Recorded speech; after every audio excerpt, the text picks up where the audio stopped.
For centuries, painters hid shoes in their work, some flying through the air, some discarded at bedroom thresholds, some soaked in blood.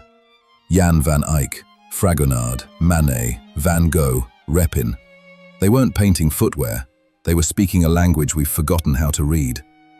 When art was the only mass media, every object carried a secret message. A single shoe could mark innocence lost, a transaction made, a revolution coming. This is the story of what shoes meant and what they revealed. About the codes hidden in plain sight.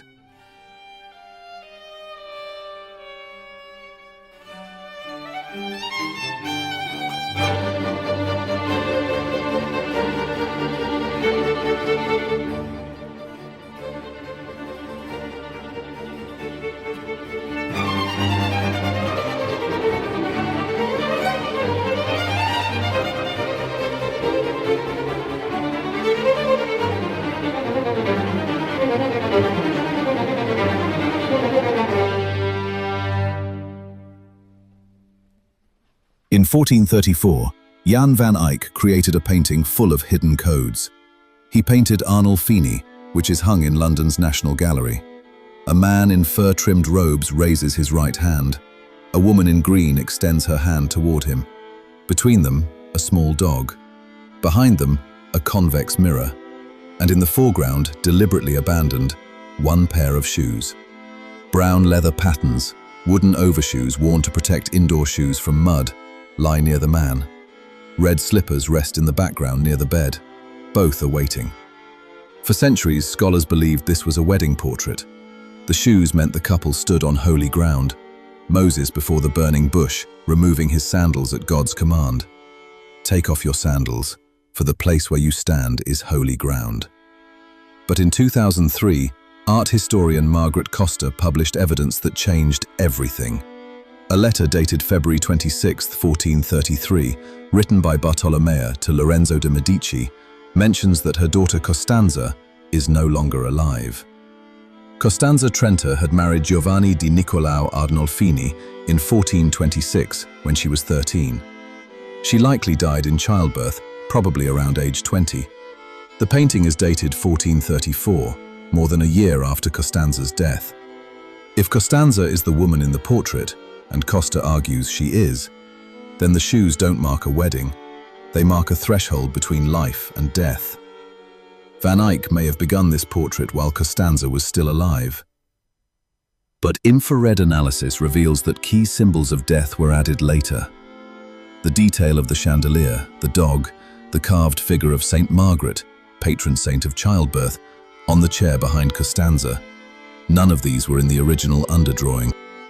They were added after the painting had already begun. Look at the chandelier. Above Giovanni, a candle burns.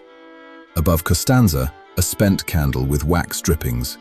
Life and death. The mirror's tiny roundels show scenes from Christ's life on Giovanni's side, Christ's death and resurrection on Costanza's side. Infrared scans reveal Van Eyck's revisions. Giovanni's raised hand changed, the palm twisted away from us. His other hand, clasping Costanza's, loosened, the fingers unfolding, barely grasping. A gesture revised, from greeting the viewer to holding on to her. Giovanni stands in dark mourning colors, black and purple. Costanza glows in spring green and blue, bathed in otherworldly light. One painted from life, the other painted from memory. Her red slippers rest near the bed. This was her home. But she is no longer here. Giovanni never remarried, but the shoes remained abandoned at the foot of the bed, between the living and the dead. 2 centuries later, Dutch painter Samuel van Hoogstraten painted the same threshold. The slippers, painted in 1658. 2 doorways recede into the house, one room, then another, then another. Red slippers rest at the second threshold on a straw mat. A broom leans against the wall, a towel hangs nearby, keys dangle in the door, an unlit candle sits on a table, a painting hung on the wall, a painting within a painting, a man and woman in conversation, no people, the house is empty. Van Hoogstraten was Rembrandt's pupil, a master of perspective and illusion. He painted Dutch interiors, a genre that demanded figures, daily life, human presence. But here, silence. Nothing but objects left behind. For 2 centuries, the painting passed from owner to owner. By the 19th century, it carried a false signature, PDH, Pieter de Hoogh, a more famous painter. In 1866, art historian Théophile Thoré lent it to an exhibition in Paris, still believing it was a de Hoogh. Then, according to Louvre records, it came to Héris, an art dealer in Brussels. The emptiness bothered Héris. Héris asked a painter named Florent Willems to work for as an art restorer. Between 1866 and 1868, a little girl was added to the painting. Separately from Willems's work, a dog had also been painted into the scene at some point. The painting changed hands again, sold at auction in Paris in 1868, and somewhere along the way, the additions disappeared. The girl was gone by 1883. The dog was removed in a 1933 restoration. For decades, everyone still believed it was Pieter de Hoogh. Then in 1955, art historian Édouard Manet wrote to the Louvre, "This is not de Hoogh, this is Samuel van Hoogstraten." The attribution was accepted. Why did van Hoogstraten paint an empty house? What was he showing us? The painting within a painting, a flirtatious encounter. The slippers, abandoned in the middle of the floor. The broom, unused. The keys, hanging in an unlocked door. The candle, unlit. A warning about neglected duties? A woman who left everything behind to rush to her lover in the bedroom? An illicit encounter happening just beyond our view? Or simply proof that emptiness itself can tell a story? The shoes remain. Evidence of someone who was here, someone who crossed this threshold and vanished into the private room beyond. And we stand outside, looking in. In 1767, a wealthy French courtier named Baron de Saint-Julien commissioned Jean-Honoré Fragonard to paint his mistress on a swing. The Baron had specific requests: paint me watching her and put a bishop pushing the swing. Fragonard refused to paint a bishop in such a scene. He painted an old man instead. But he gave the Baron exactly what he wanted.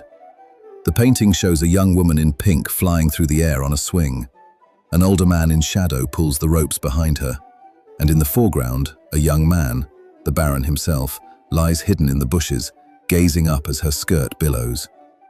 At the exact center, suspended in midair like a prayer, a pink satin shoe flies off her foot. In 18th century France, this was code everyone could read. A woman losing her shoe meant losing her innocence. The shoe was a Pompadour court shoe, backless, treacherously high-heeled, named after the king's mistress, so difficult to walk in that fashionable women fainted from binding their feet to appear more petite. The shoe flies toward a stone cupid who holds one finger to his lips. Silence. The old man pulling the swing cannot see what the young man sees.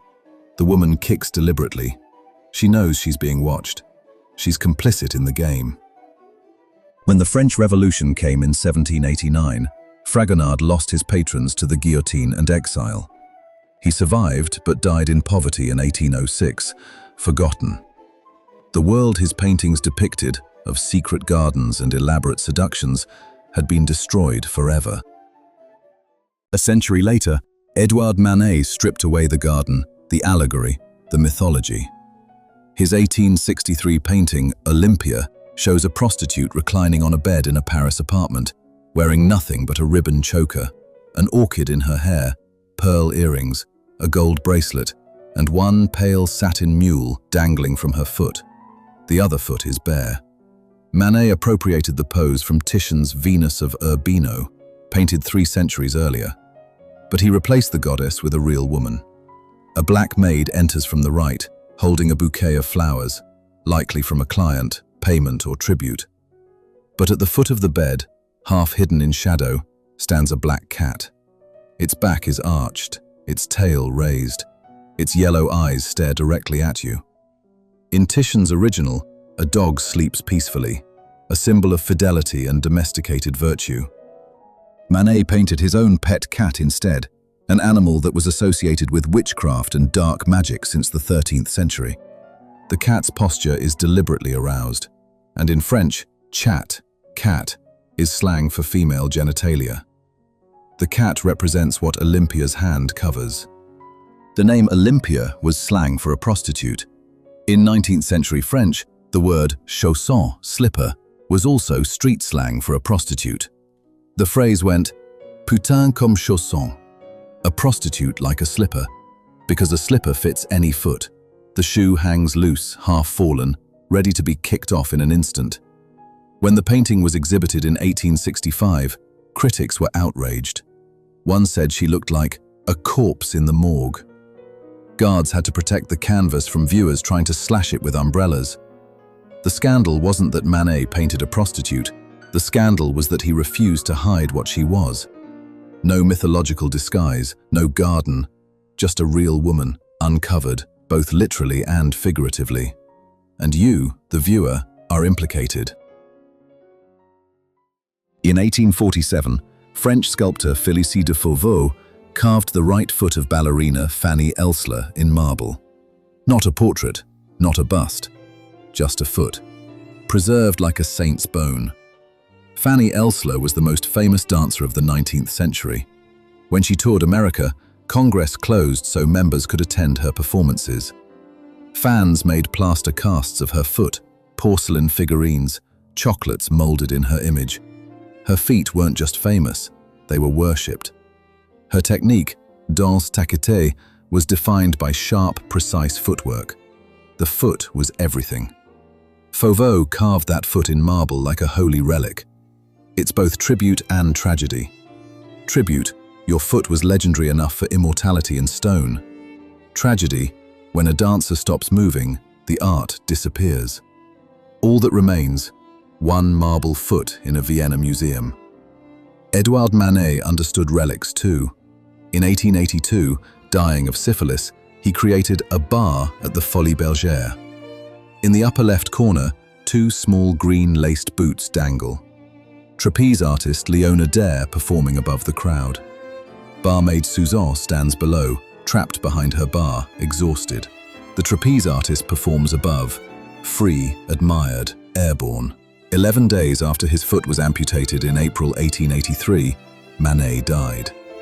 Those small green boots remain, all that's left of a woman who chose to fly.